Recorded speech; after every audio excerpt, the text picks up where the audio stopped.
Good evening, everyone. Thanks all for coming on this rather dark and dreary February evening to Lyndhurst here in the heart of the New Forest. I just need to run through a few things before we get into the evening. First of all, if the fire alarm goes off, it probably means there's a fire, in which case if you can use one of the 3 fire exits, there's one at the back of the hall, one through the double doors at the end of the corridor, and one for the main entrance where you came in. If you've got a mobile phone with you, if you could please either have it switched off or on airplane mode. If it's imperative you get communications outside of here during the tour, could you please have it in silent mode? It's very distracting to both the speaker, those around you, and a bit embarrassing. So the talk will start in a couple of minutes. And it's going to go, the first part will be about probably a couple of hours. We're then going to have a 20-minute break, and there'll be the Q&A at the end. So if you do have any questions, can you please wait until the Q&A session at the end. I just want to say a few words before I introduce this evening's very special guest. First of all, really pleased to welcome all of you here this evening. This is very much a community event. We have people here from the New Forest Freedom Community, the Bournemouth Community Assembly, the Community Assembly of Southbourne, the Ringwood Community Assembly, Community Assembly of Salisbury, and Camelot Connect. We have people that have travelled here from Wiltshire, from Surrey, from Somerset, and of course Leicestershire. We've got one from Leicestershire. Now, many of these communities started from the stand in the park movement during the nonsense in 2021. This is where people would meet 10 o'clock on a Sunday morning in towns and cities across the world, quite a few in the UK, where they'd meet, they were concerned about where things were going. These are people from all walks of life that would meet and support each other and give each other hugs when our family and friends would not.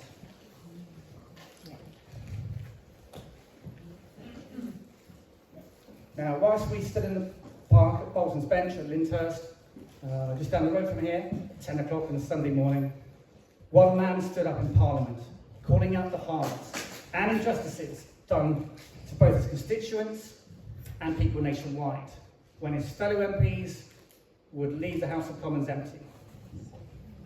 He has helped many people on a wide range of issues, yet he's been berated and hounded by the government, the Conservative Party, the press, and many others.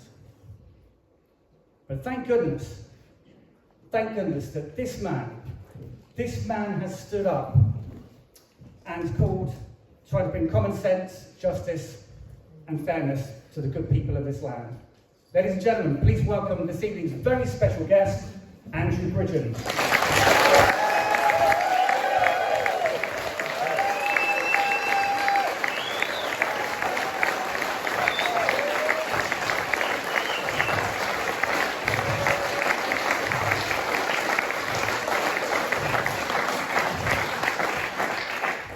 Thank you, ladies and gentlemen. It's an absolute pleasure to be down here in the New Forest at Lyndhurst. I've never been down here before, but if you keep giving me a welcome like that, I promise you I'll come again.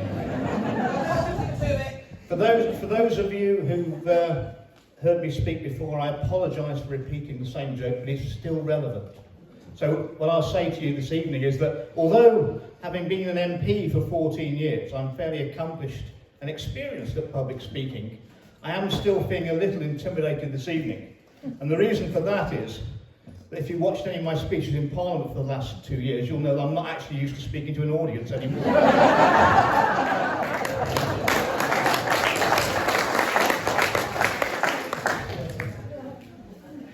I want to tell you a bit about my background and perhaps why I was the only MP in Parliament willing to stand up for the truth and, I believe, the best interests of my constituents in northwest Leicestershire and indeed the country. Now, I was brought up in a household where we didn't actually have, I was brought up by my grandmother until I was 6, and then we lived in a house that didn't have mains electricity till I was 11, which is quite hard to believe, but it's true. I'm a comprehensive schoolboy. I'm the only member of my family at the time who'd ever been to university, and I had a full grant because my parents didn't have much money. I went to Nottingham University, and only because I was interested in it, I studied biological sciences with biochemistry, specialising in virology, genetics and behaviour, which would come back to haunt me and to other people later. I actually was commissioned to the Royal Marine Commandos as an officer. I was a full career commission, so I was supposed to be in there for life. That didn't work out, so I had major family problems, and I needed to leave the Marines and set up a business to look after my family. And I did that. Set up a company called AB Produce with £1,000 in 1988. And it took me 22 years to build that up to a £30 million business employing 300. And the company was making very good profits, no debt. And I got everything. I got my mansion, my 12,000 square foot mansion in my 14 acres of deer park. I got my Aston Martin and the Range Rover. I had my trophy wife and everything. I used to go to the pub on a Friday night with my friends, and everyone used to moan. We're talking about 2005. Everyone used to moan. So they're all moaning about the state of the country, the state of the area, and eventually it must have been 1 pint of Marston's pedigree too many. And I said, I'm fed up of this. Every week, every Friday we're here, and you're all saying the same things. You're all small and medium business owners in the area. I said, well, we're going to have to do something about it. I'm just sick of this every Friday. It's always the same every Friday, and you're right. It's not good. The area's not good enough. The country's not going in the right direction. So what we're going to do is, you're going to stand for the council, and your good lady, and you, and your good lady, and you all stand for the council. We'll stand as Conservatives. There's only 50 Conservative members in North West Leicestershire, so we'll take over that. I'll put the money up. I'll stand for MP. The council had always been Labour since 1983. We had a Labour MP who was apparently much loved and got an unbeatable majority. I said, well, we'll take over. And to a man and a woman, every one of them said yes. And I put the money up, and I thought, well, I don't know about anything about this politics business, but it can't be that complicated, can it? Look at the people who are doing it. So I did that, and I actually went and passed some exams to be a Conservative candidate. You can't believe I have to pass exams, do you? 70% fail. What were the others like? Shocking. And yeah, I mean, nobody wanted to be the Conservative candidate for North West Leicestershire. It was an unwinnable seat, and there was no money coming from the centre. So, but that was my home, and that's where I wanted to stand. We had the 2007 elections for North West Leicestershire, which is my constituency I was going for, and that's co-terminus with the District Council. And we had the biggest swing, a load of non-political people who were just delivering leaflets talking to local people.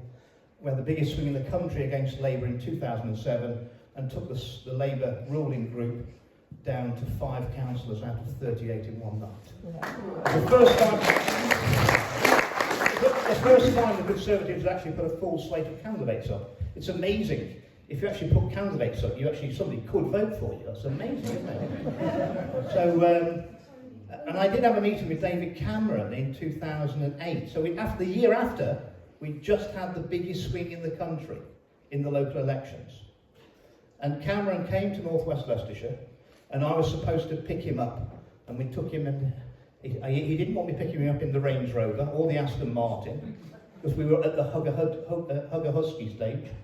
So I had to go and get a pool car out of a Volkswagen Passat, but it was a diesel, if only you'd known, in 2008. Pick him up in that. We took him to the Scania Training Centre in North West Leicestershire, where they train all the Scania apprentices for the whole of the UK. And at that meeting, in my prospective constituency and my home area, Cameron went on to tell me in front of constituents that my area was a dump and they'd never vote Conservative. And he wasn't going to give me any money, and I wasn't going to be a Conservative MP.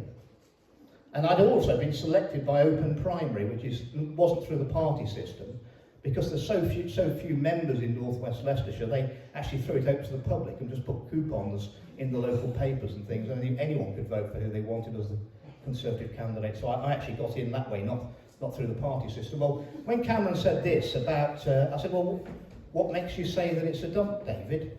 And he said, well, I came to Colville in 2005 elections with Michael Howard. What an SH1T hole. Right. And it's true, at the time, Colville was the most deprived town in Leicestershire. That's true. Anyway, I said, well, if you think that, David, I mean, I'm not a parachuted in candidate from outside. This is my home. These are my people you're talking about. And Colville's on my postal address. So I think I said we will win, and I don't need your money. And I think it's best you never come here again. and David Cameron could be a man of his word sometimes, because he never did come. Again. And I won in 2010, unfortunately with the second biggest swing in the country against Labour. Cannock Chase beat me, but it was a 12.5% swing, which gave me a 7,500 majority, where the unbeatable Labour MP before me had a 4,500 majority. And then my life changed a bit. So I'm suddenly the MP for North West Leicestershire. I've got all my friends running the council, and we start bringing in local policies. The previous council was pretty corrupt.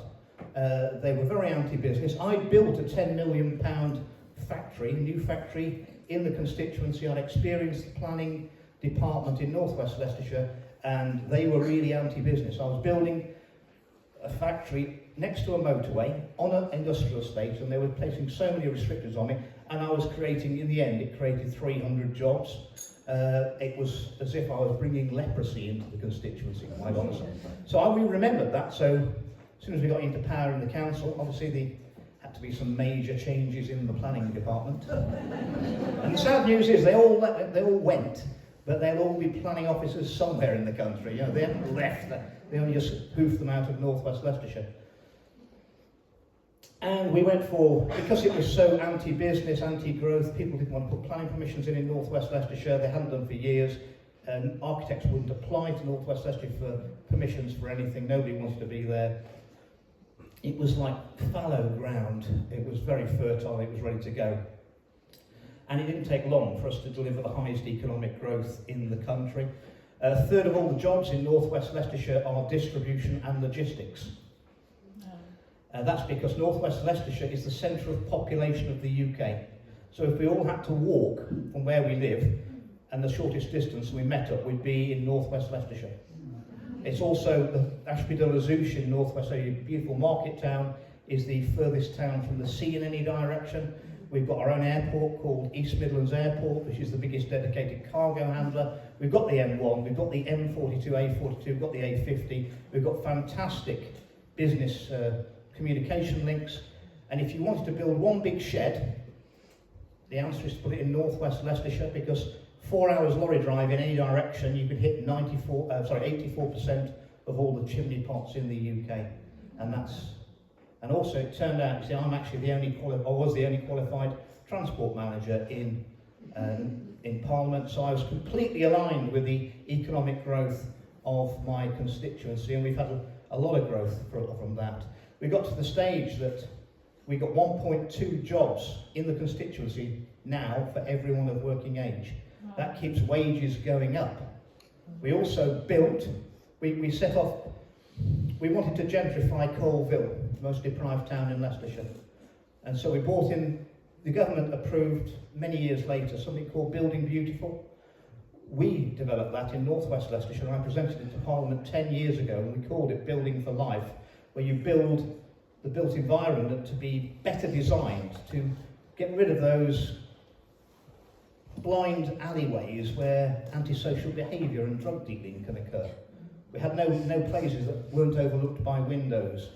On your green spaces, by the hard plantings, making so that people didn't walk across the grass in the winter and leave that muddy track, and somewhere actually to put the bins, all those multiple of bins people have to have nowadays, somewhere where, so the houses had to be designed so that they were places to put them, so they weren't out and unsightly. We called it Building for Life, because I always thought that building houses, it's not just about the current generation, it's a long-term investment, and if you spend a bit more on the front end, better insulation, better design, it's a much more appreciable asset for future generations. And eventually that was picked up by the whole country, but it was 10 years later, and we've been doing it in North West Leicestershire for 10 years before it was picked up nationally. And so we were building 800 new houses a year, and we still had 1.2 jobs in the constituency because we were bringing in new jobs. In the 2015 election, my majority went up to 11,200. In the 17 election, despite Theresa May's best efforts with the granny tax to torpedo the Conservatives, my majority went to 13,300. I led the Brexit campaign, the Leave vote for the East Midlands. I'll let you into a secret. Boris Johnson was not a Leaver. He was ambivalent. I helped to persuade him to go with Leave, and he'd looked at it politically and thought, well, you know, David Cameron's going to lead Remain, they're going to win. He's not going to get a stage. The best stage to make a name for himself was to go with Leave, and he could be a major player. I mean, all of Boris's family are Remainers, every single one of them.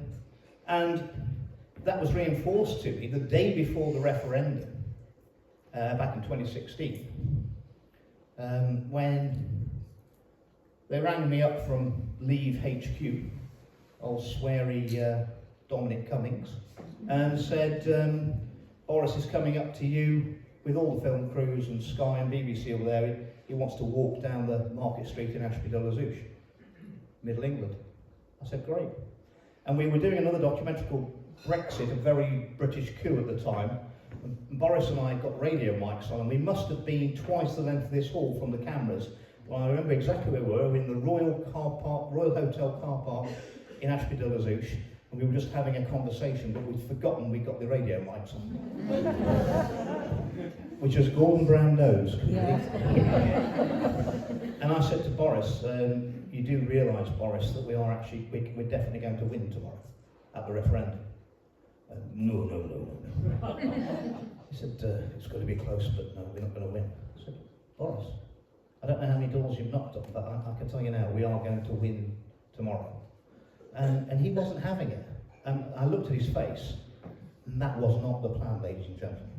That was not the plan that we were going to vote to Leave, even on the Leave side, the most of them.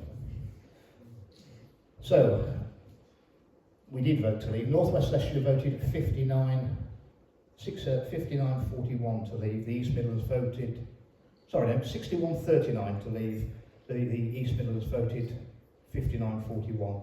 I was up against Ken Clark, who was the arch Remainer, my next door neighbour in Rushcliffe.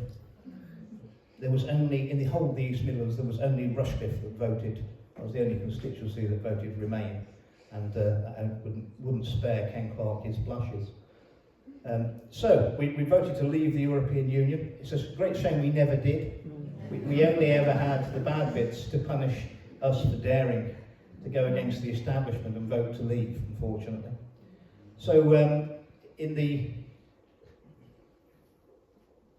we then ended up in this terrible situation where Parliament was basically not working. And what's very interesting is, and I think now, looking back, that the horrors that were inflicted upon the world, two things happened in 2016 which delayed it for 4 years. One of them was us voting to leave the European Union, and the other one was Donald Trump being elected. Another thing that wasn't supposed to happen. That wasn't supposed to happen. That wasn't in the great plan by the establishment. And that is, to an extent, I think, why post-2019-20 things have been rushed and people have been slapped awake as wide as they have been and as quickly as they have been. And maybe that was that 4 years that has forced them to move their agenda on. So, we got to the 19 election, which was a lovely December election, as I remember, December the 12th. The Get Brexit Done election. It's another con. Get Brexit Done. Against Jeremy Corbyn. And I got 63% of all the votes. 63% of all the votes. A 20,400 majority. And I'm not surprised, because North West Leicestershire had enjoyed the highest economic growth for quite some time, and it had taken me and my team of councillors, it had taken us 9 years, but we turned the poorest constituency in Leicestershire to the richest constituency in Leicestershire in 9 years.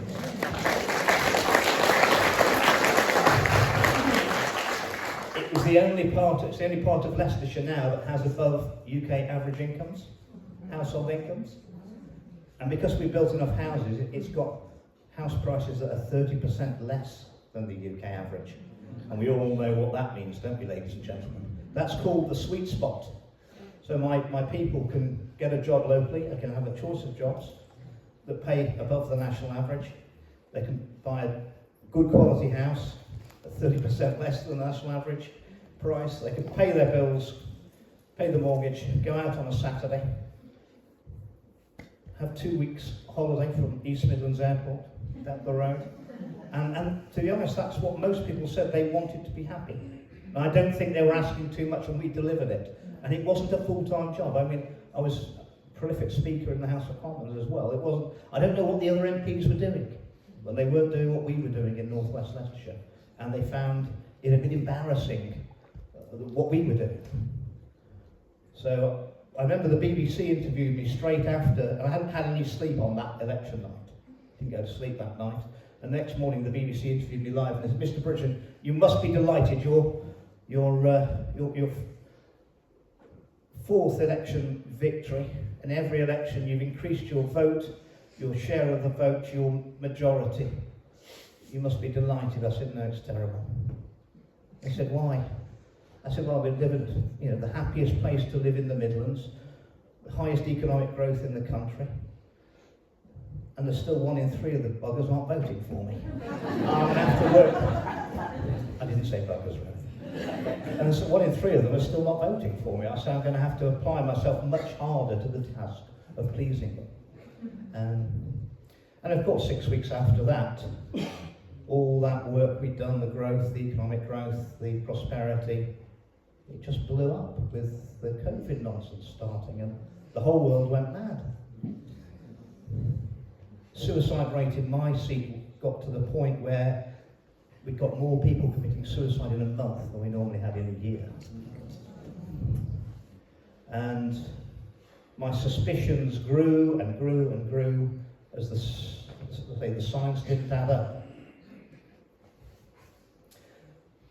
But if we go back to early on in my political career, things didn't add up then either. Very early in my career, I was approached by Michael and Susan Rudkin, one of my very first surgeries. And they said to me, it came out with this amazing story of a conspiracy theory. They were both convicted criminals. And they were fitted up, they said, by a cover-up by the government and the post office.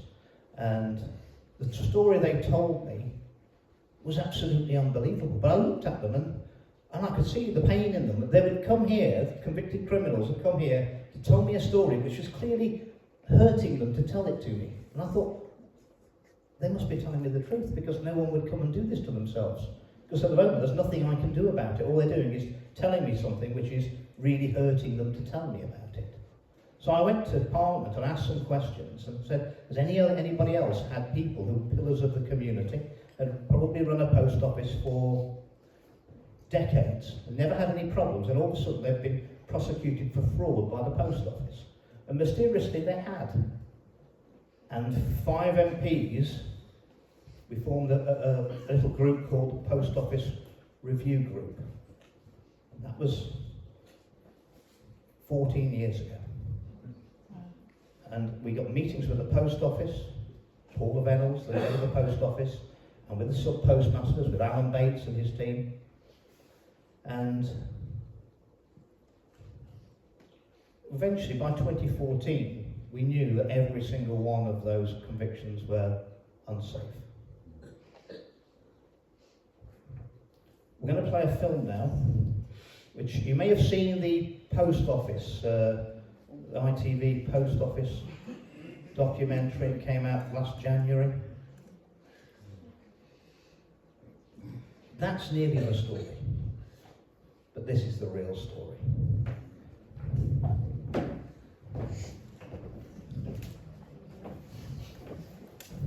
Switch the lights on.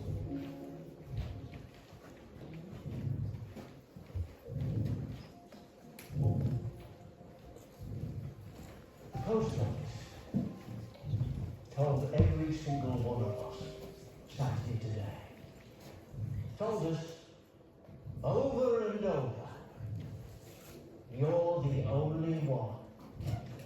The ITV drama, Mr. Bates versus the Post Office, has rightly provoked a storm of outrage. And it's a storm that's long overdue. I became aware of this injustice in 2010, shortly after I was elected, and I started making noise about it almost straight away. Louder.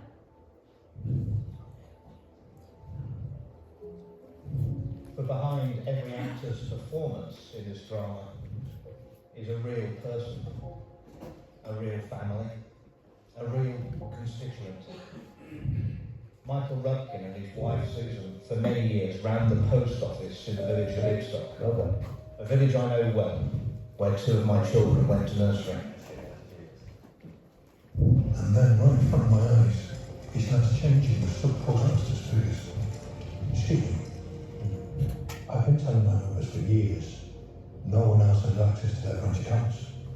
Mr. Rudkin's visit to Fujitsu was a pivotal moment in both the drama and the real-life quest for the truth.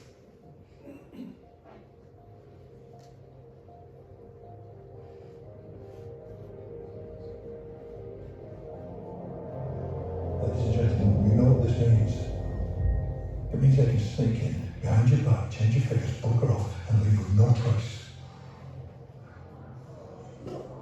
Remote access. Well, makes sense. But it was also the moment that the Rudkins' lives really fell apart. They said that was impossible. They said that the branch accounts were totally secure. That's what they told me. They lied. The version of events given here by Sean Dooley's Michael Rudkin describes exactly what happened to the real one in 2008. So I drive home from Fujitsu. The next morning, I wake up and my wife is stood at the foot of our bed and there's an auditor beside her.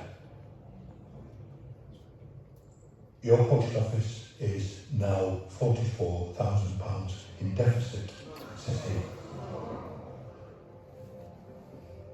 Coincidence? Revenge. My wife ran the post office when I was away on Federation business. So although I was just a postmaster, my poor wife is now a convicted criminal. It was the start of a 4-year living nightmare for the Rudkins, particularly for Susan, who ran the post office day to day, and on whom suspicion and criminal charges fell. I'm big enough and ugly enough to look after myself, and have done so. But I also am very protective towards my wife at 5'2", 8 stone. Initially, when this first broke, contemplated suicide. Me and my 2 sons, we had to administer the medication prescribed by a general practitioner because she could potentially have carried out that threat of taking her life, because they absolutely destroyed Susan's character and personality. She was a fun-loving, active woman, outgoing, would think nothing of jumping on a push bike and joining in with the boys, kayaking, canoeing. She used to be a horse rider. Now, as things stand, yeah, the stature's still the same, but psychologically she's not the same person. To go through that court procedure, to almost pass out in the dock, to be then told she would have a 12-month suspended sentence for 2 years. She would have a 6-month electronic tag. She would have 300 hours of community service to do. And ironically, it was in a charity shop as a cash handler. And this is a woman who was accused of stealing money. Michael and Susan Rudkin brought their story to one of the very first surgeries I ever held following my initial election victory in 2010. I could scarcely believe what they were saying, but believe it, I did. And they now feel that constituency surgery was at least the beginning of the end of their ordeal. Susan and I was, over that 4-year period, were full of despair and despondency. We thought our world had fallen apart. I think Andrew himself initially was quite surprised, but I was equally surprised with the speed at which Andrew then came back to me for another surgery and said, would you attend? He'd made some preliminary investigative work and found that the complaint that I was making had some justification. Suddenly to get somebody in your local MP who understood A, how you were feeling, but more importantly, believed in you. You weren't there as somebody that was representing untruths. He could see potentially that there was some truth in the arguments that we put forward. He investigated them. He came back promptly and said, there is a case to be answered and I'm here to support you. To give some background to how the Post Office had let down both the sub-postmasters and indeed members of this House throughout this process. And it wasn't until Andrew got up in Parliament and started to make an issue out of this, and the fact that then other MPs started to think, hang on a minute, I've just had one of my constituency members complain of something similar. Postmasters attempted to balance their accounts at the end of the day. From that period forward, there have been failing... And 550 of us went to court under a group litigation order, which only 1 or 2 of these is issued a year. So that gives some indication of the magnitude and the success that the pressure that our MPs, and in particular Andrew being at the forefront of this, brought about the changes that was necessary for this industry. This has been the result of many years' work to achieve justice for everyone. Before there was no future. Susan and I would have been dead and buried. We'd have been just another casualty, forced out of the industry, had our property confiscated. Having talked to Andrew, been to several of his surgeries, then there was a future. There was some prospect at the end of this. Because the confiscation order, the post office had got in place, then had to be lifted and removed so that we could get on with our lives, and we've retained the property. For many, many months, Fujitsu claimed that Mr. Rudkin had never been on the premises. I told them that Mr. Rudkin had claimed he signed the visitors book on that day, and helpfully Fujitsu said that they'd lost the visitors book for the day in question. Eventually, a whistleblower came forward from Fujitsu, one of the IT engineers, and he verified everything that Michael Rudkin had said. Ron Warmington was the forensic accountant I recommended to the government to investigate with a view to administering a mediation scheme for the victims. He says the relationship that he and I built was central to his work and getting to the truth. Andrew brought to the chamber of the House of Commons a business instinct which was seemingly lacking in so many others. He had that sort of awareness of human frailty and of wrongdoing that meant he and I were on the same wavelength. He understood what I was doing and I understood what he was asking. The House should know that the Post Office has always maintained that it is not possible to alter accounts in a sub-post office remotely.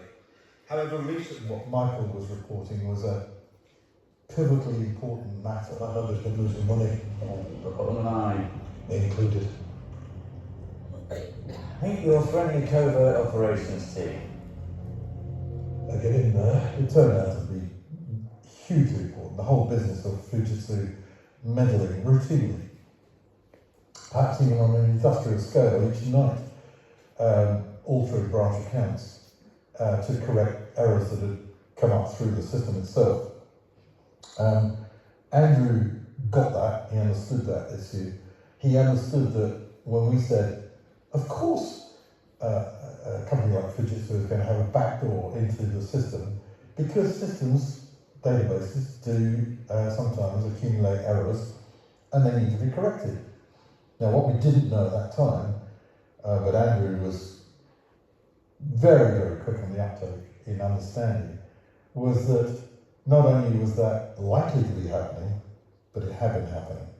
What was worse was that, and this was completely outrageous, was that those alterations were being made without the knowledge or permission of the impacted sub-postmasters, and often using their IDs and passwords.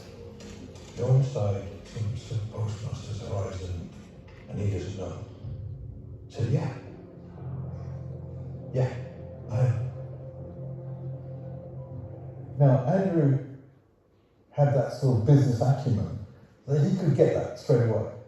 And what was, in a sense, frustrating was that he would get it straight away, so would James, or for that matter, Mike would. Post office, on the other hand, would look at me as though I dropped down from Klingon or something like that and was talking in some foreign language. They just didn't understand it, and would come up with weasel-worded answers. So when I asked the question, has Post Office or any of its subcontractors, such as Fujitsu, ever altered any branch's account without the knowledge or permission of the impacted sub-postmaster, and that's verbatim the question, verbally and put in writing, and then the answer would come back, there is no functionality in the Horizon system to remotely access branch terminals, people like Andrew and I would go into orbit, because they are corrected through the front-end system, in this case Horizon. They are corrected with very powerful software that goes right into the database. It's a weasel-worded answer that is probably true, in fact that is true, but it's so monstrously deceptive that it's actually a lie. Now Andrew got that stuff, and God bless him for doing that, and he stuck with it, he didn't quit. Post Office Limited then started proceedings against Mr. Rudkin's wife for theft. He not only ferociously represented the Rudkins throughout, he saw the bigger picture, much bigger picture. There were many, many more people impacted, and he understood the consequences. Why? Well, because the government... My part has been written out of this drama. I don't think any of us are surprised by that. But what ITV have also written out is its own refusal to tell this story when the broadcaster was first told about it by me in 2014. Its chief executive at the time was Adam Crozier, who at the height of the scandal was in charge of Royal Mail, of which the Post Office was then part. ITV doesn't mention its old boss in the drama series either. Paula, why don't you make those cars available? What's the problem? The only boss they talk about is Paula Venables, who replaced Crozier in 2010, after most of the Horizon damage had sadly already been done. I wanted to get this out in the open. It was a government cover-up, and I wanted those innocent people to be vindicated. I went to the BBC, to ITV, to Sky, Channel 4 News. I went to the Times, I went to the Telegraph, I went to the Daily Mail. I did actually get an article in the Sunday Express. Caroline Wheeler was the political editor of the Sunday Express at the time, and we did a small article about it, which is all we could get in, about this huge miscarriage of justice. Caroline subsequently moved to the Times, the Sunday Times, and I was expecting, we were all optimistic, that now she was at a broadsheet newspaper, the newspaper of record, that we'd be able to expose this great injustice. But the fact is, when Caroline Wheeler went to the Sunday Times, her ability to get that story out disappeared with her move. What we're having is suppression of the media, of certain stories. Certainly for at least 5 years, I pressed the media to expose this injustice around the Horizon system, and every one of them refused to ever run the story. That might strike some chords with the current mainstream media's unwillingness to report on vaccine harms, vaccine deaths, or even the excess deaths, or the WHO treaty and the amendments to the international health regulations. You have to wonder, Madam Deputy Speaker, if this organisation, the Post Office, is even aware of the misery it has caused. The fact that the I've been on my feet in the chamber of the House of Commons for many years, talking about this toxic blend of corporate greed and governmental and regulatory bungling that led to the victimisation of thousands of innocent people. serves to show to me that this organisation is not fit to conduct an inquiry. No one seems to care. I fear history will not judge this House kindly. Worse still, in a country supposedly committed to free and frank exchange of views, it appears that no one cares that no one cares. Well, I care, Mr Deputy Speaker. I'm still on my feet today in that chamber. Different issue, different government, different greedy corporations, but in my view, absolutely the same dynamic. More than 20 rejections to be allowed to raise this topic, but at last we're here to discuss the number of people dying. The only thing necessary for the triumph of evil is for good men to do nothing. Well, in Alan Bates, as in Andrew Bridgen, came together with other fellow MPs. Those are the good men that did something. I'm extremely disappointed in government in relation to where Andrew finds himself today. To have accusations levelled against you, and I know what that's all about, when you have these false allegations levelled against you that you're misrepresenting something, when in actual fact you're not misrepresenting, you're making comparisons in terms of numbers, then it's disgraceful and shameful that this particular government, the Conservative Party, have adopted that attitude. I try not to take a political stance because I have voted for both Labour and for Conservatives. But I also believe that sometimes we have to take the politics out of this and we have to say, can I trust that man to deliver for the local community? And as is the case with Andrew Bridgen, yes, I can trust him. And I will go on record as saying, yes, I will vote for him. What we're seeing, even for the over 85-year-olds, according to the Office of Health Improvement and Disparities. As to the situation with Andrew and the COVID situation and his being cast adrift by the Conservative Party and speaking to an all but empty House, I find it utterly disgraceful. Whether he's right or wrong, and I personally think he's right, but whether he's right or wrong, we, the populace, elect MPs to represent us and to debate properly, thoroughly, to the point of reaching the truth, matters of consequence. And if this is not a matter of consequence, I don't know what the hell is. The possibility, some would argue the probability, others would argue the proved certainty, that certain pharmaceutical businesses have inadequately tested stuff that we've got floating around in our bloodstream now, and that there have been excess deaths and there have been horrible health consequences for a lot of people, and that subjecting young, tiny children who wouldn't have suffered adverse consequences of the COVID at all to having to be immunised or to receive jabs. Of course that should be questioned. Of course it should be debated properly by a full House. When we, the population, see the full House there to debate MPs' expenses and salaries, and 7 or 8 people to listen to Andrew, who's a highly articulate chap, I think it's utterly disgraceful. And 10 out of 10 for him, to Andrew, for sticking to his guns and, you know, what is clearly huge personal cost campaigning on this. I mean, I raise my hat to the man. We've waited so long for this day. It took well over a decade for ITV, the rest of the legacy media, and the government to get their act together on the subject of the sub-postmaster's Horizon scandal. I mean, look at us, we look like criminals. When it comes to vaccine harms and excess deaths, I tell you this now, we don't have a decade. Thank you very much for listening to me.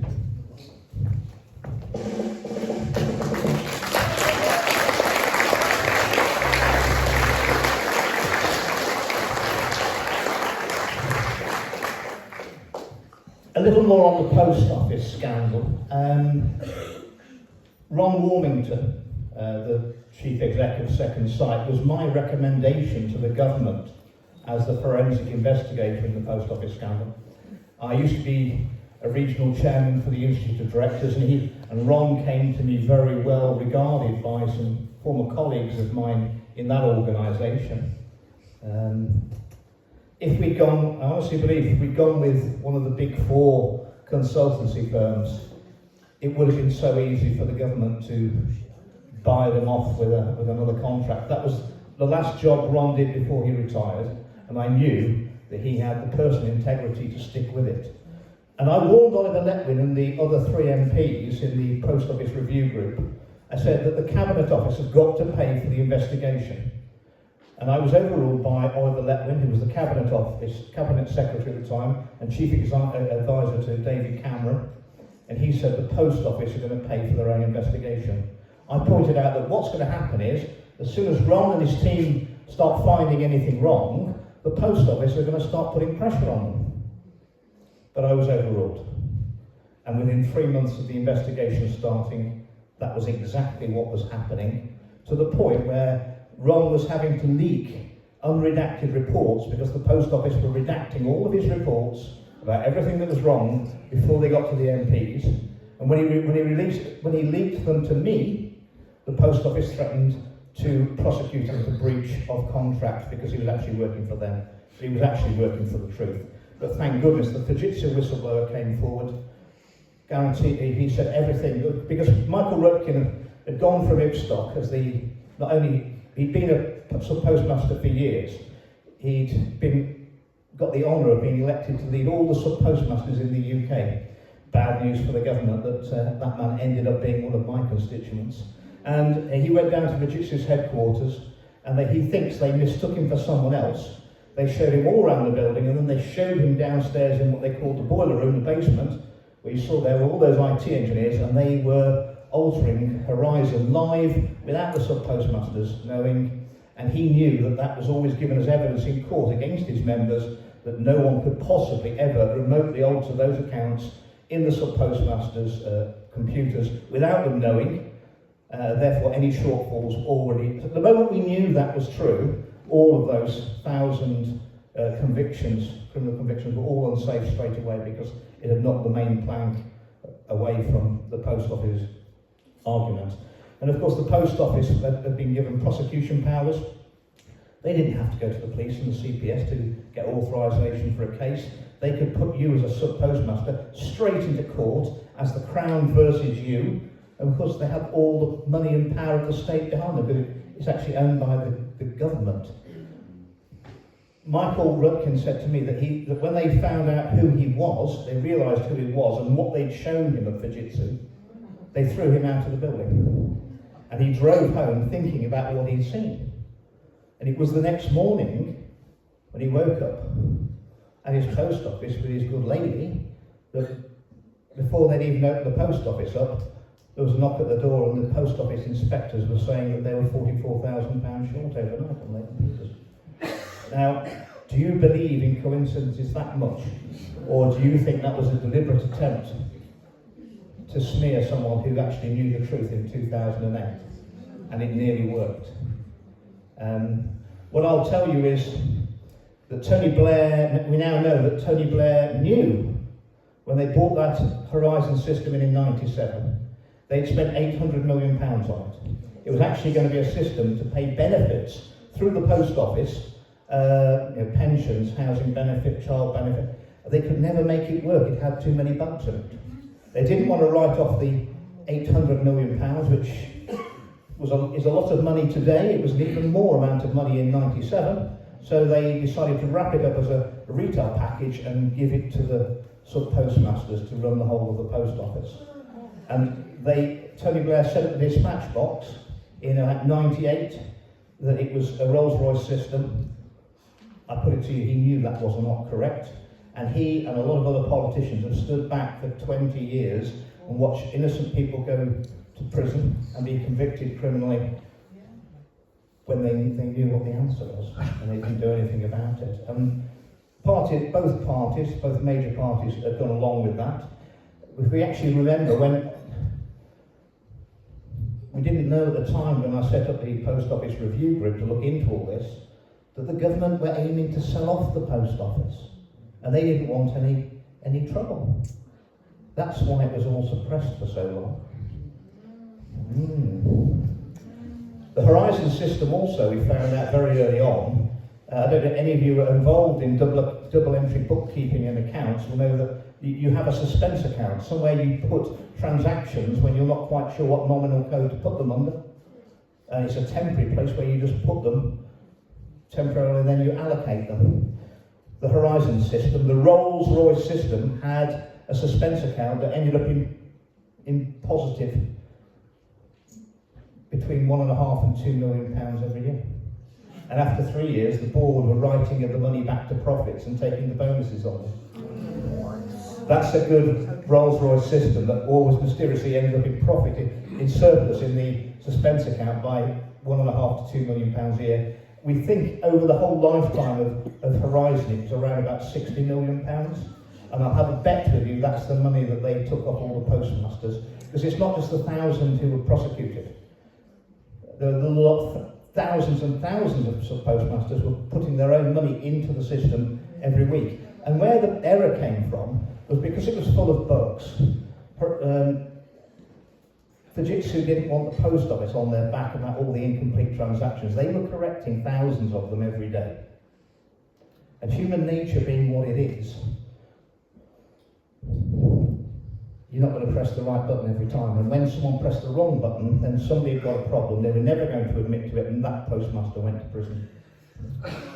And that was as simple as how it was all done. But when Michael Rudkin found out about it, they deliberately, I believe, put a shortfall overnight on his computer to get him criminally convicted to discredit the evidence he was going to give. And he had him and his wife. They had people spitting at them in the street. When I got Susan's Rudkin's conviction overturned, she was one of the first 9 of the 1,000, and it was in December 2020. And she said that then there were flowers on the doorstep. The sad thing is, I met Mr. and Mrs. Rudkin during the election campaign and since, and they still haven't had their compensation.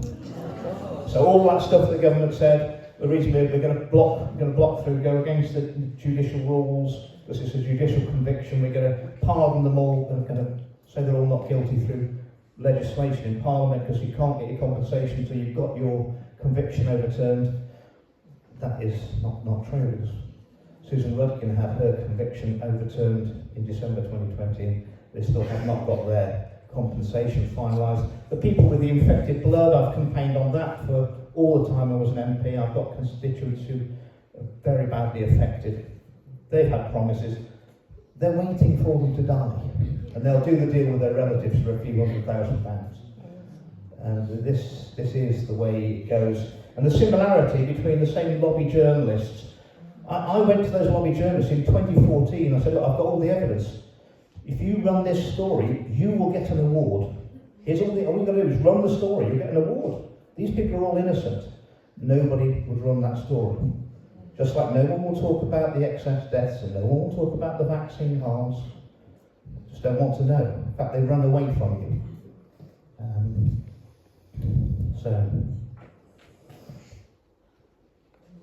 So when, after 2019, I saw the way things were going, follow the science, believe in the science. Well, as a scientist myself, or someone with a science background, when anyone tells you that the science is ever settled, the narrative is settled, that should be a red flag for all of us, whether that's about net zero and climate change, or whether it's about vaccines and vaccine harms and efficacy.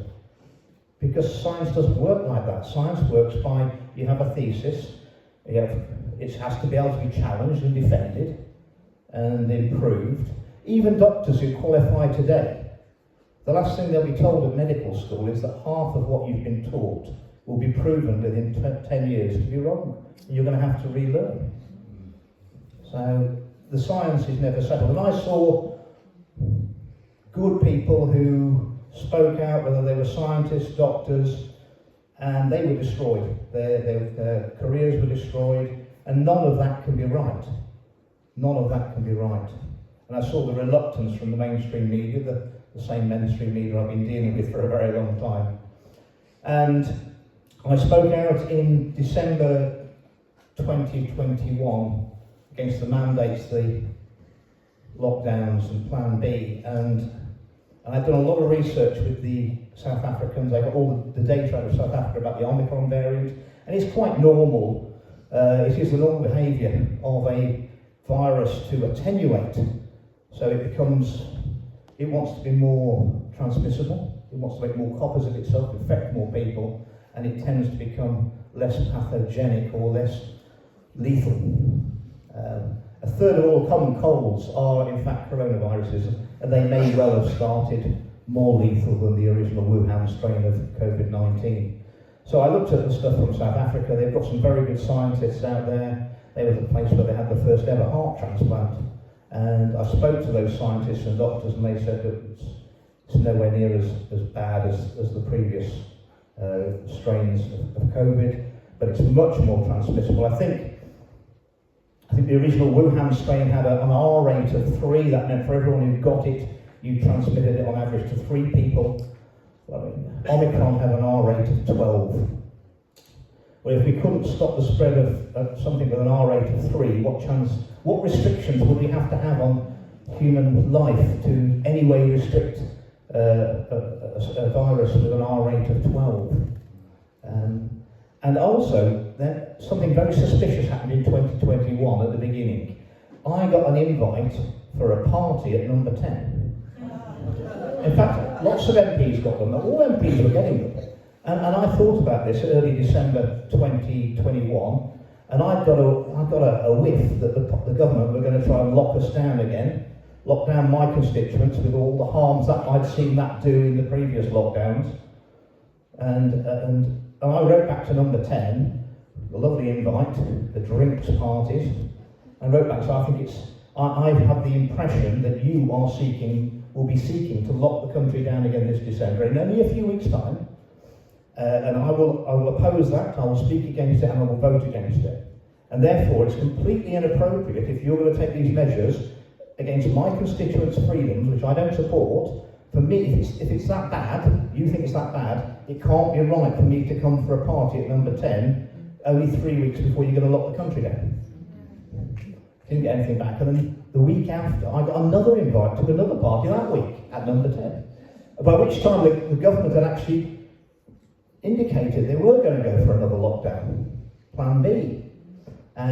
So I said, well, I wrote back to number 10 again, saying, you've now said you know what I said last week, and this week now you are going to take these measures. I will vote against them. Therefore, it can't be right for me to come for a social gathering at number 10 when you're going to take away the freedoms of my constituents. And the week after that, Partygate broke, and then you realise why they were doing it. They wanted every MP to have been for parties at number 10. So there's always a reason, you see. I spoke in the debate against, I think there were 84 MPs that voted against those measures. And I spoke in that debate, voted against the government every time. And when I saw the Partygate stuff, I'd already done some investigations.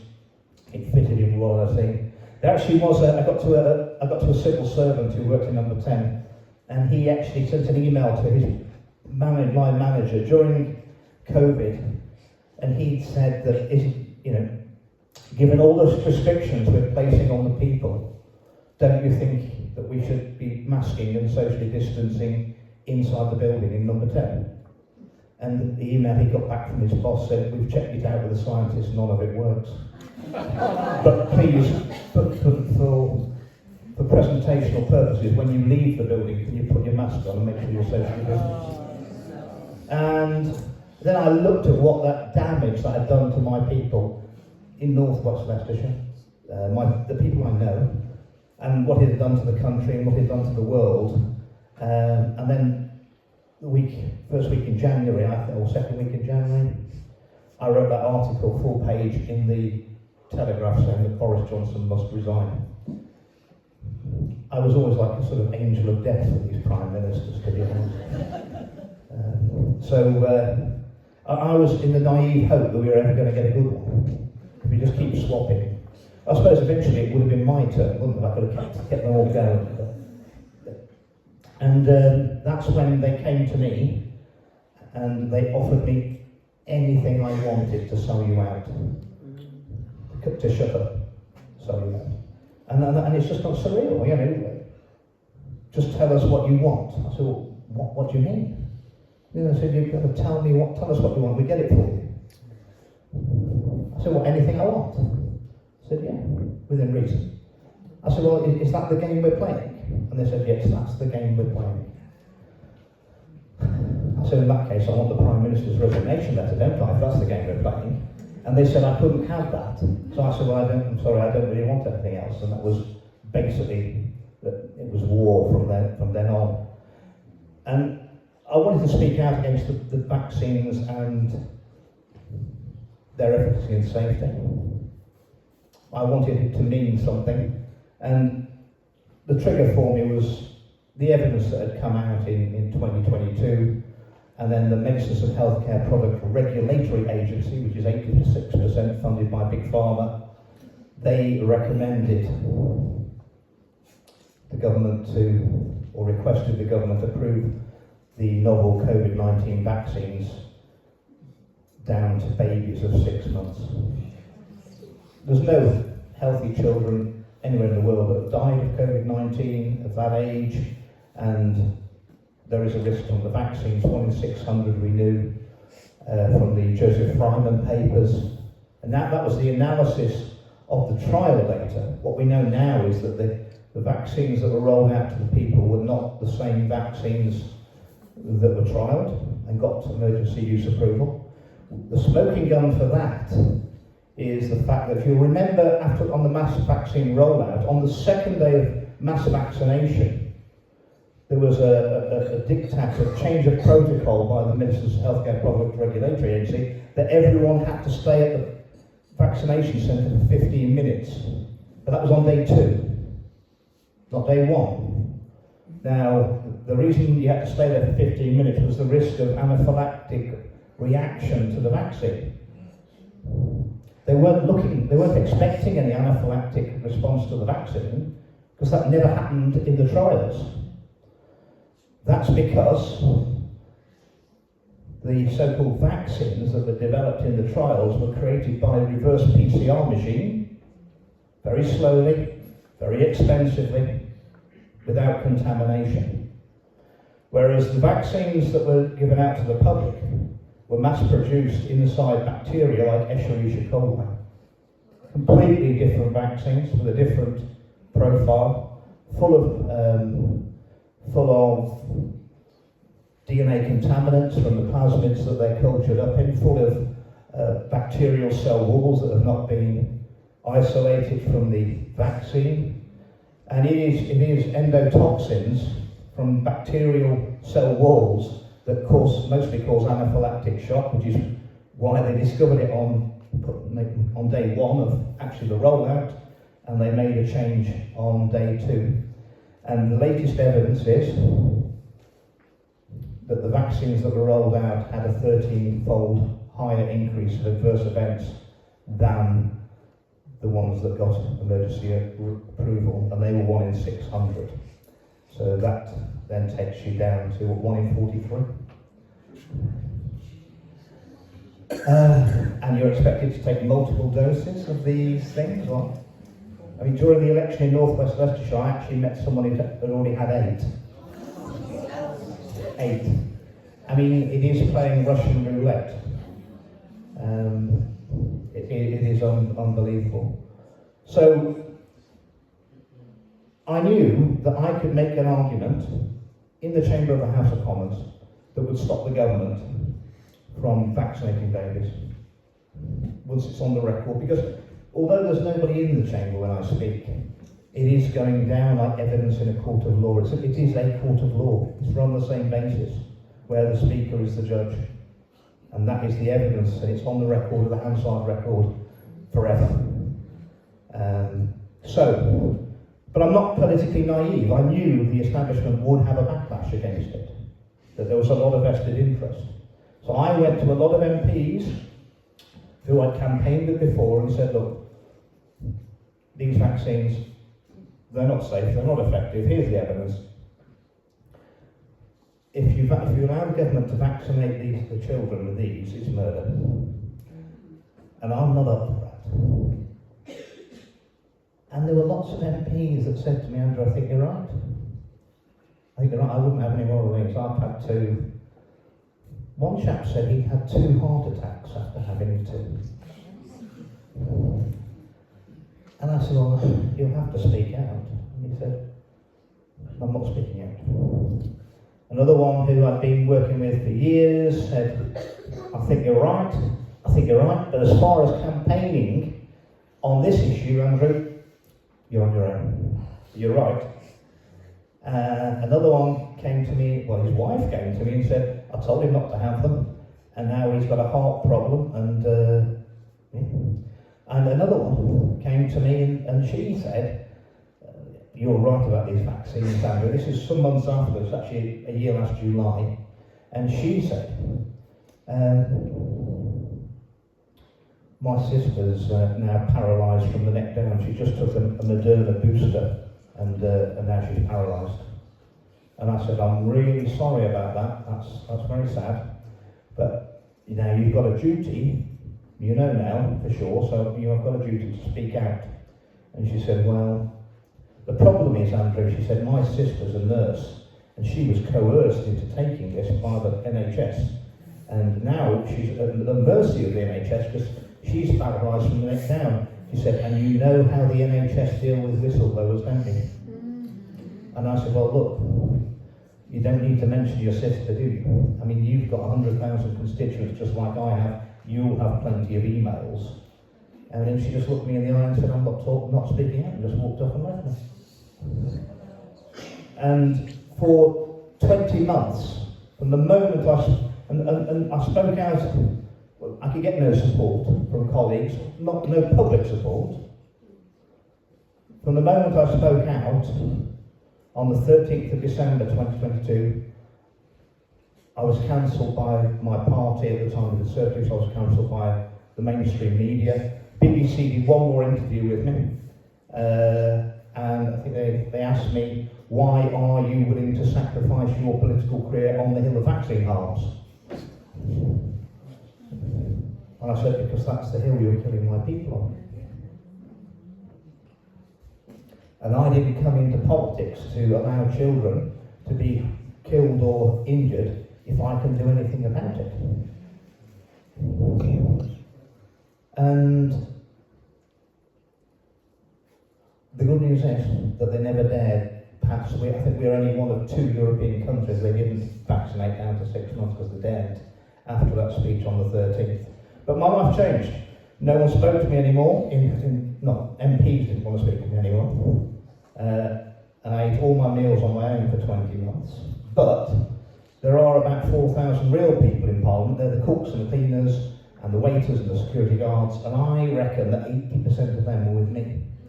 So I wasn't as isolated as you might think, because every night when I walked out, one of the big cleaning ladies with her mop in the corridor, she'd have a quick look up and down the corridor to make sure no one was looking, and she always gave me a hug as I left and said, we're all praying for you, Andrew, because we know you're right. You're the only one speaking the truth. They knew. They knew.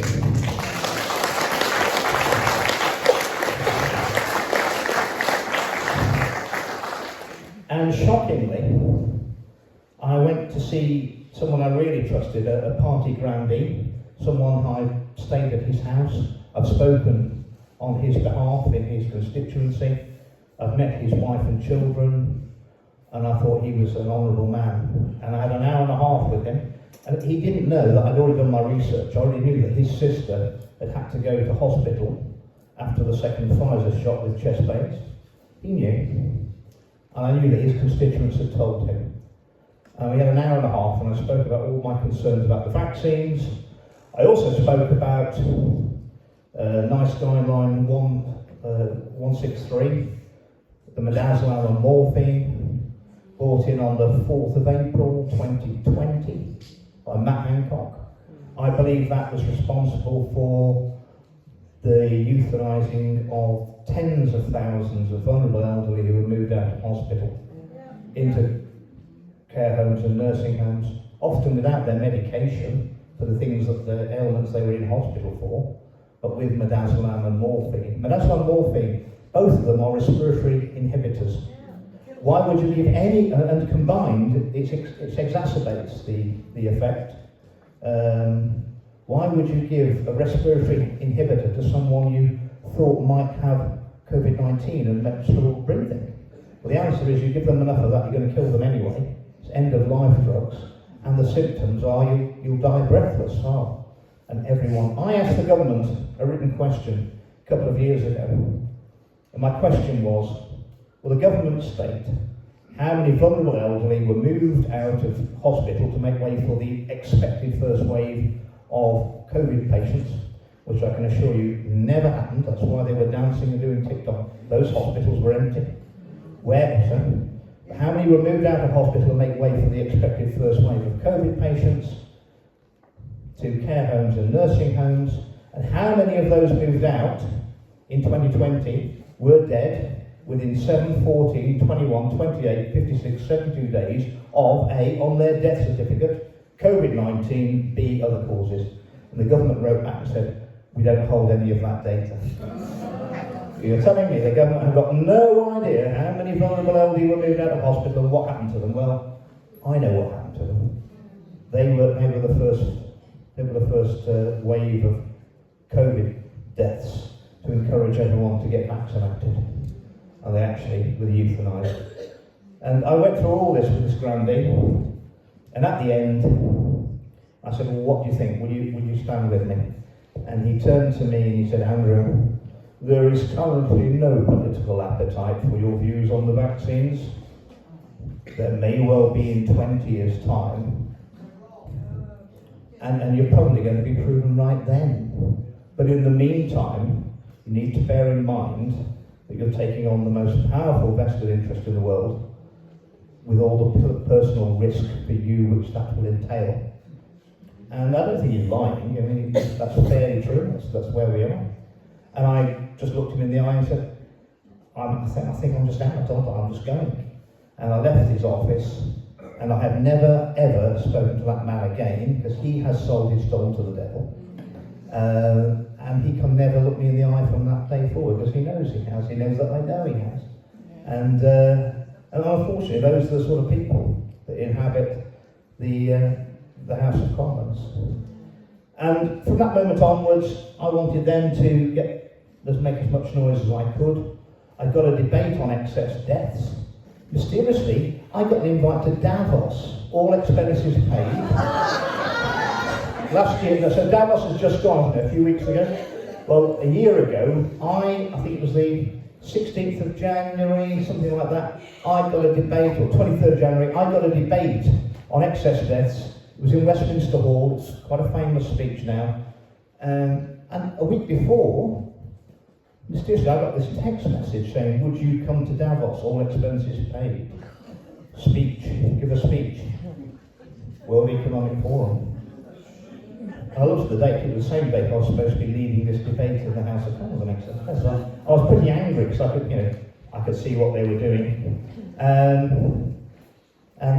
So I thought, I'll play them along with it. So I texted back and said, I'm very interested. Please email me all the details. And then I just put it out on the internet, so now I'm not going. And it was just, I'm sure there'd have been some, I could have had a nice private jet to Davos. I'm sure the hotel had been nice. I got this feeling in the bar afterwards, there'd be a lot of women, very attractive women, who were really interested in me. I think some of them might even have been 18. I wasn't going there. I just wasn't going there. And they really don't like you making fun of them. Because, you know, I played them a bit, you see. They don't like that. So I was getting these debates gradually on excess deaths, which were, it was very interesting. After that debate in January 24, the Office of National Statistics rebased the excess deaths to get rid of most of them. And I'll tell you something you don't know, that in 2022, the Office of National Statistics shut down their premises and actually moved into the Home Office. Just to be under complete control. And Australia have done the same. They've rebased. So basically, obviously, to have excess deaths, you have to have a figure for expected deaths. And they've just abandoned the model we've had for many decades and just increased the number of people between the age of 50 and 70 by about 8% to increase the pool of people who are likely to die. I don't know where they've been hiding all my life. There you go. You can do anything with the numbers. So what I tried to do then was to get a debate on the excess deaths, and I put in for a debate every week, and you can only put in for a written debate in writing for a debate on a sitting week. And from January, from the January, it took until I think it was the 23rd of October that year. So 9 months, and that was 26 sitting weeks, 6 weeks of sitting weeks. And every week I put in, and it was supposed to be a lottery, you know, a random lottery. And mine always came back unsuccessful in ballot, every week.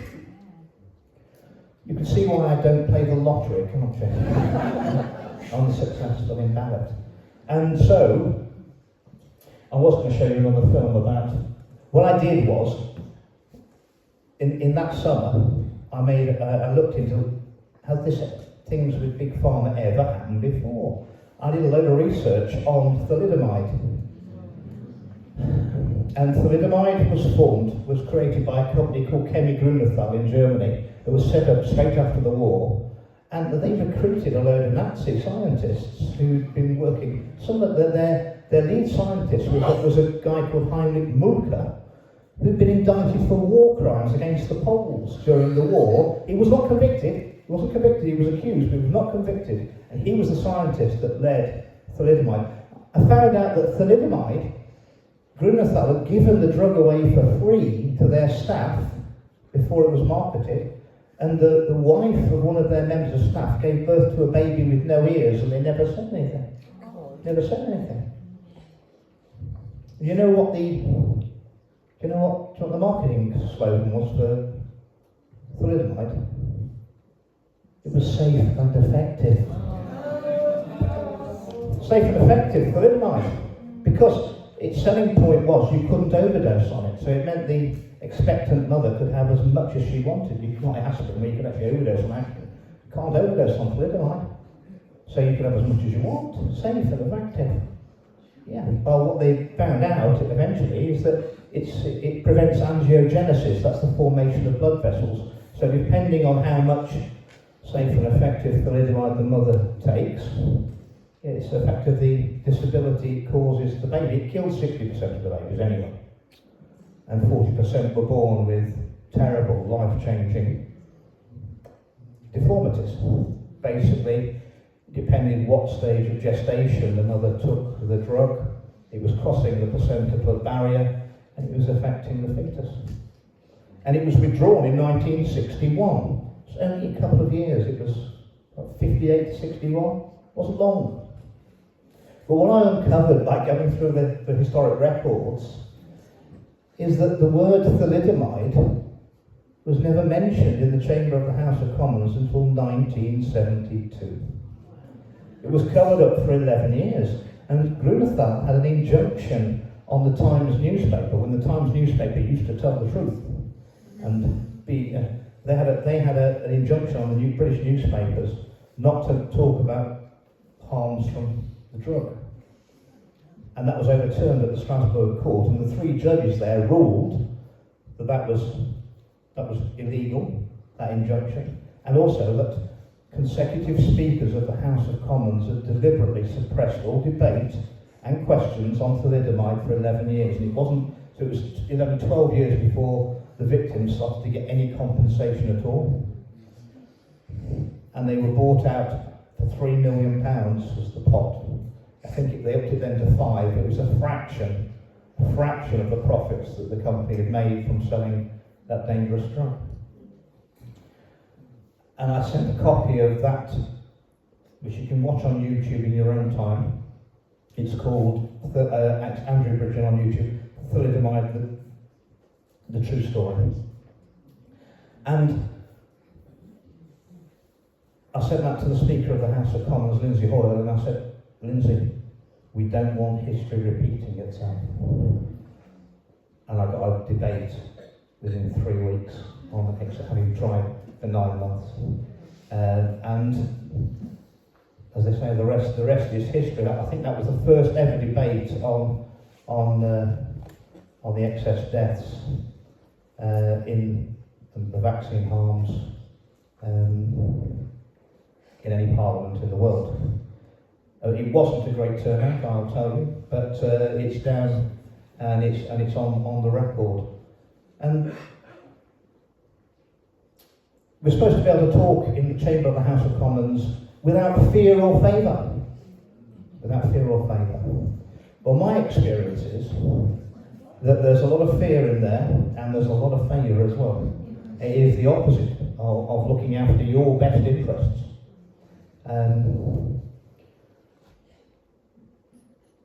And when you start thinking about the way you've been deceived over the vaccines, I mean, that's what slapped me wide awake. And then I start looking at other things. And it is a bit of I went through a bit of a mourning, grieving period where I sort of realised that a lot of things you've been told are not true. Probably more than a lot of things are not true. And I woke up in a grieving process, and then you get a bit angry, and then you have to accept what's gone on and deal with it. And it's not easy, and I can understand that people don't want to do that. I produced, I think it's October 23, I produced the Bridgen Address, which is from a little, can we play the Bridgen Address? A short little, you'll see how beautiful North West history, the place that David Cameron said was a dump. Have a look how beautiful it is. Hello my friends, and thank you for joining me here at Bridgen on the Hill Church. As you know, this place is very special to me, and it's not unlike thousands of other beauty spots which dot across the landscape of our nation, which means so much to local people, grounding them in a deep sense of place that is both unique and universal. This church is most famous really for 2 things: the view you can see as far as Nottingham on a clear day, and the rare Saxon carvings. A monastery was built here when the Kingdom of Mercia was at the height of its powers, with some very beautiful carvings which we retain today.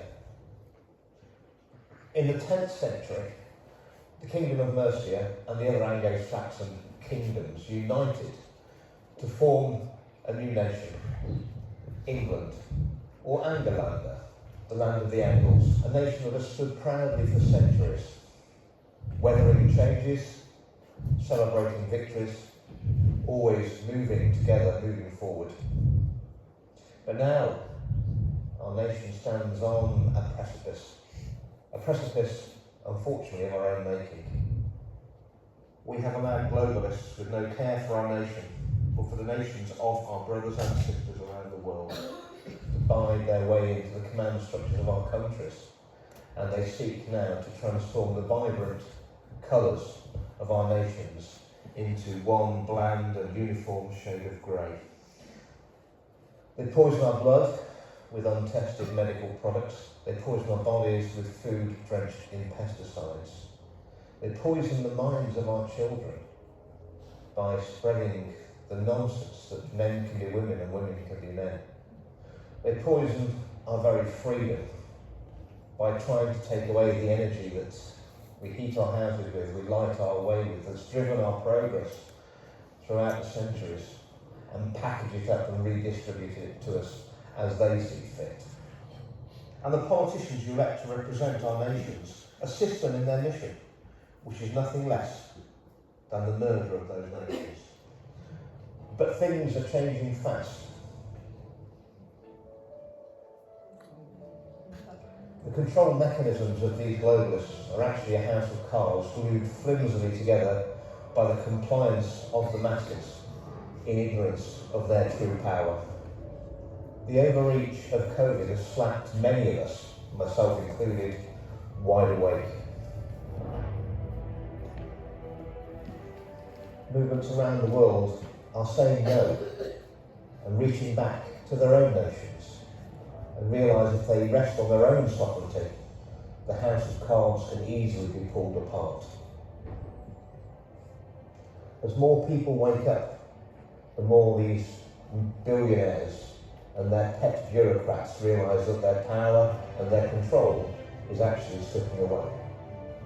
Since that control is actually based in fear, it's their natural instinct to dial it up on us, to redouble their efforts. So we must learn to live our lives without fear. We need to laugh, to live and to love in the face of adversity. There is nothing to fear from a virus that kills at approximately the same rate as annual influenza. There's nothing to fear about climate change, because the climate has always changed. And if they shepherd us towards a third world war, how will fear help us if that nightmare comes to pass? The only thing you should be afraid of is a future planned by globalists, whose project requires your compliance and has no room for your links to special places like this. These people will not relinquish their power easily or lightly. We're going to be in for a bumpy ride.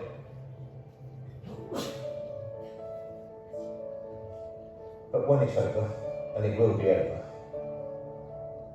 we will be able to build a new nation, something better than we had before. The Saxon kings and queens and countless English men and women fought and died so you and I could live in a nation that was prosperous, safe and free.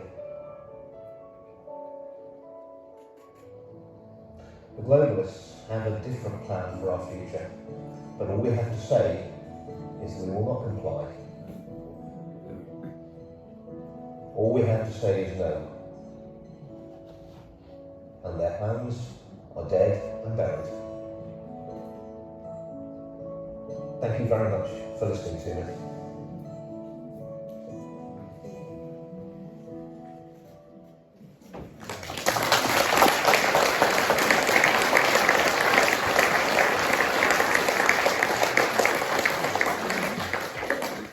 Recorded that in October 2023, and what we're going to do now is you're going to have a 20-minute break, strictly 20 minutes, and then we're going to have the future and the optimism and how we're going to beat the globalists and turn everything round.